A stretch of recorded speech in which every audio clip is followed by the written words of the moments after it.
तुला काय वाटतं, मी आकाशातून एखादी चिठ्ठी फेकेन किंवा तुझ्या मोबाईलवर मेसेज पाठवेन?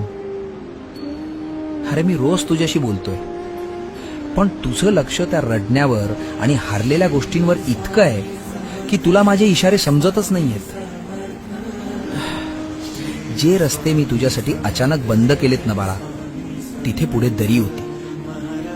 पण तू मात्र जे मिळालं नाही त्यासाठी माझ्या नावावर खडे फोडत बसलायस.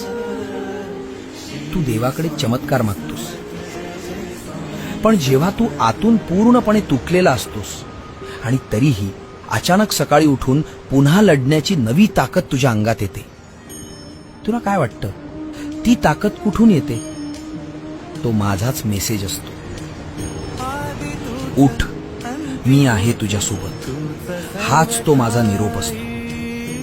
मी तुझ्या प्रत्येक प्रश्नाचं उत्तर देत असतो.